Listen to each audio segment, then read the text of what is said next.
Scott Hansen here from NFL Red Zone. I hope you're checking out 1 hour of 5 Yard Rush, one of the best podcasts on NFL football in the UK.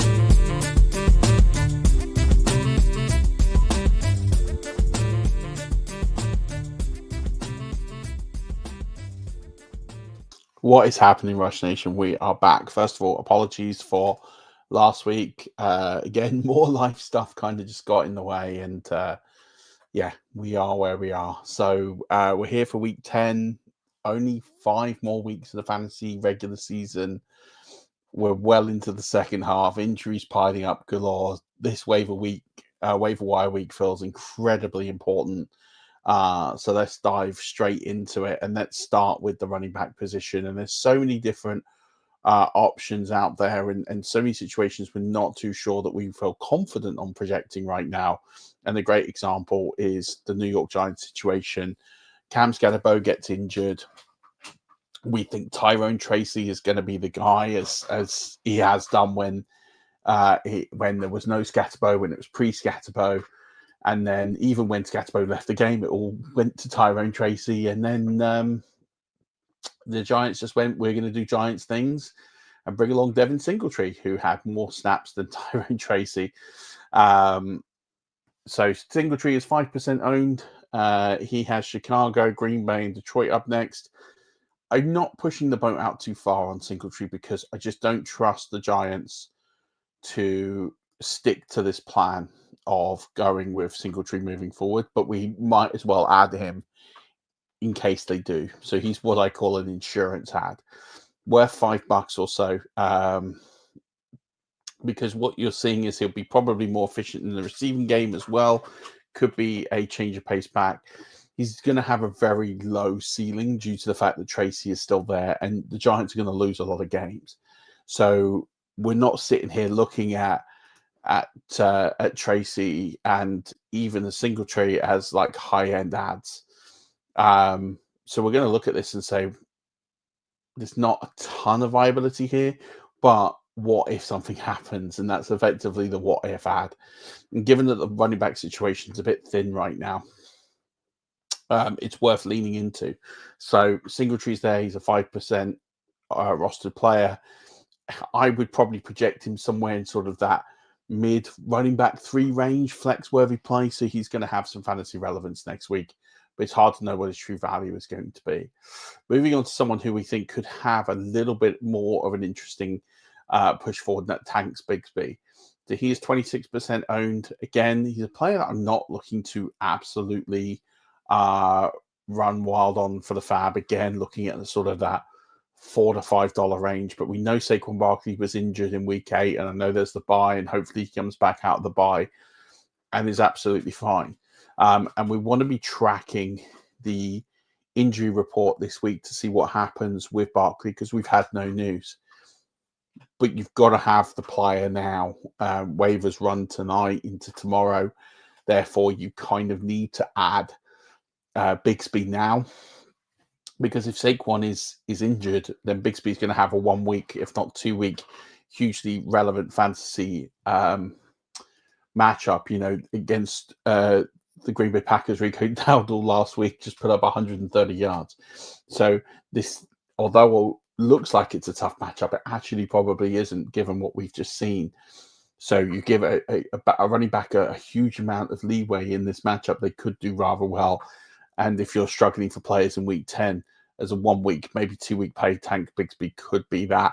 You are adding him in hope. I wouldn't be throwing all of the fab at him, but he's a player you do need to keep onto some significant consideration for. Let's talk about our next waiver wire ad. Dylan Sampson refuses to go away. Quentin Judkins again left the game in week 8.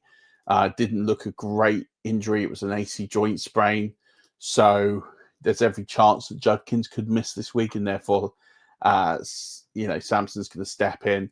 And again, we've seen what he does in terms of a receiving back, but actually as a runner, he's pretty poor. He's only averaging 1.8 yards per carry so far this season off near 30 carries. So he's not really done it as a runner, but in a PPR league, he will have some value. I wouldn't spend loads on him. He is 16% owned, so he's widely out there. Probably no more than $2, but he's a player that you can go and pick up.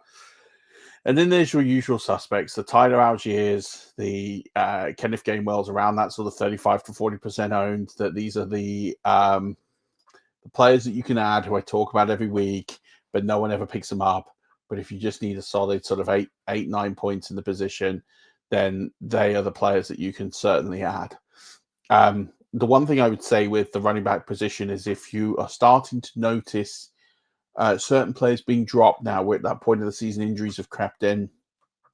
These are the 4 players I'd be keeping an eye on waivers, because they're probably not going to be high up on the waiver, on like if you go on to Sleeper, the active ads list, but because they're owned in a lot of places. But players I'd be keeping an eye on, which is Isaiah Davis, Byshul Tootin, Blake Corum, and Brian Robinson Jr. These are 4 players that will become elite handcuffs if their main running back goes down. So I'd be looking to add them. Watch out for people that have dropped them. Chances are they're still owned and being held, but if they're not, those are the players that you absolutely need to keep an eye on. Let's talk about waiver wires for wide receivers this week. And it's definitely Parker Washington time in Jacksonville. Now, I got a question in Discord last week, and I was asked, what do I think? I was like, well, it's a low-end passing attack. You know, Washington will get the volume, but Dimey Brown probably holds the upside, take a shot play, because Parker Washington will get, he'll get some volume, but the pathway is maybe like a 10-point kind of week. He got more this week because I think he got 8 catches for 80, 90 yards, but it was eight catches for 90 yards. But the reason for that is Dimey Brown got a concussion. He's out, and he's likely to be out in week 10 because the concussion protocol now is so hard to clear in a week. Brian Thomas Jr. was hobbling. Brenton Strange is on IR. Hunter Long is the only guy there. So Parker Washington by default is like wide receiver 1. And this changes the concept and the landscape of this team, where it's still a low volume passing attack. It's still, they're throwing the ball like 20, 22 times a game. But when there's only 1 or 2 receivers, then all of a sudden that share becomes significant. That's what we saw on Sunday. Parker Washington is probably the best ad at the waiver wire position this week. You'll be able to get him for probably about $4 or $5. I wouldn't be going crazy because, again, if all those players come back, I think there's a low volume here and therefore a low ceiling to him. But you look at the matchups that they have available over the next couple of weeks, and you would say there's a good opportunity here for Parker Washington against Houston and the Chargers to come in and really do something. So he's a player that I would certainly be keeping an eye on the next couple of weeks and would add if I can. Another player I'm adding due to injury is Torrey Horton. Again, Torrey Horton hasn't been particularly great. You're talking about a player who is under 1 yards per route run, which is pretty rubbish, if I'm truly honest. But with Cooper Kupp injured, and again, you're looking at players who are going to be outside of JSN, who's going to be the foil, who's going to be the next guy up to get some volume. It's going to be Torrey Horton, and he's going to be a player that I would be looking to add this week. Again, I think you've got some options here to make the most of him. Again, Arizona, the Rams, and Tennessee, 2 of his next 3 outings, if Kupp is out for a period of time, and it's a hamstring injury. So there's every chance he could be out for a few weeks. I'd be looking to pick up on Horton and making the most of him. Troy Franklin is still knocking around here. And we're looking at Troy Franklin. He's had 3 top 36 finishes so far at the position, which is not great, but it's not terrible. Kind of has 1 good game, 1 bad game, 1 good game, 1 bad game. He is nearly 50% owned. He has got Vegas next and then KC before the bye. But he is at a 19% target share, give or take. So there is volume to him. It is just a bit inconsistent. But if you're in need of a wide receiver this week, he is one that you could certainly look at. One player coming up to full strength is Christian Watson. He's nearly 30% owned.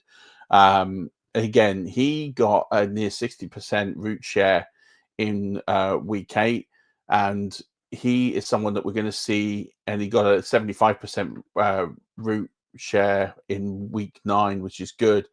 With Tucker Kraft gone, Golden not really doing it, someone's going to have to step up. The question with Christian Watson, he's always demonstrated he's a very, very good receiver.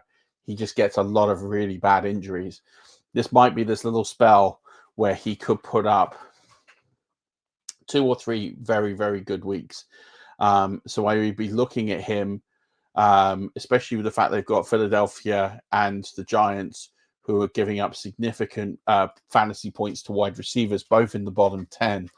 I would be looking at both of those matchups with glee, looking at Christian Watson as a short-term ad.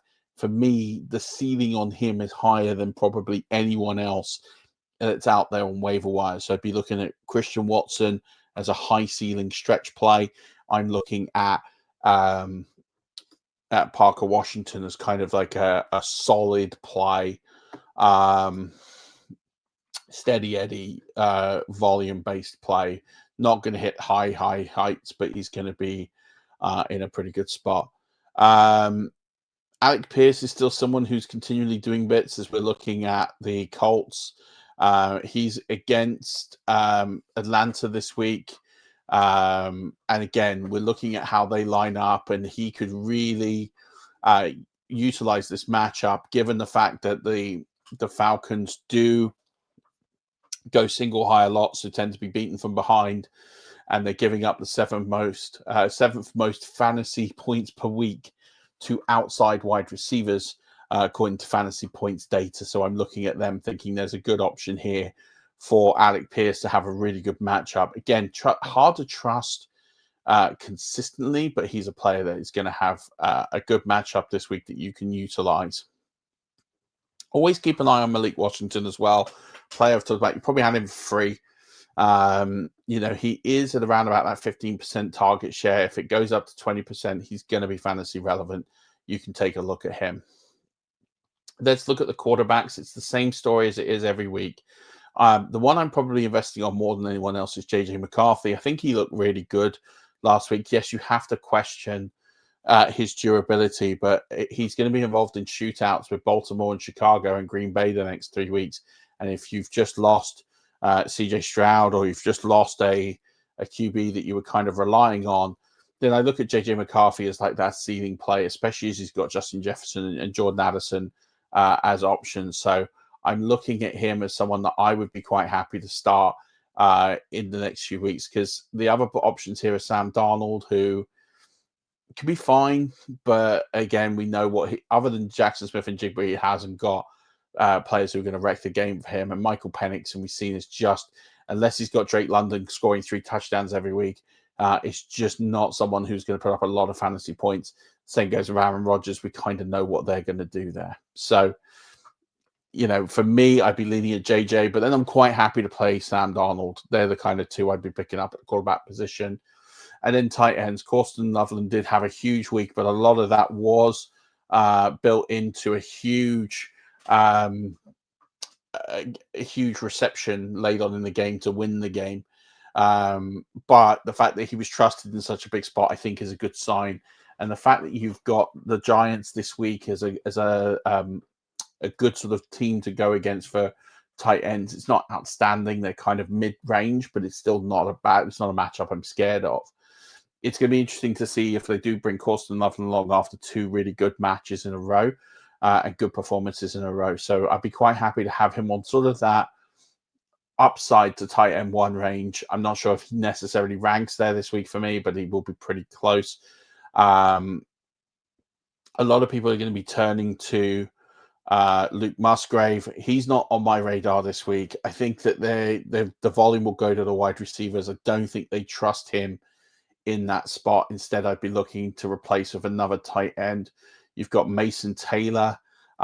Mason Taylor has been pretty good in the last 5 weeks. He's got 3 tight end 1 finishes. He has seen a 20% target share in that time. It's the receiving yards that are going to hurt him. Just the 40 receiving yards per game in that time. But if you can get 3 receptions, 40 receiving yards, and get in the box, you're pretty much there. He is also getting significant red zone targets. He's got 7 so far this season.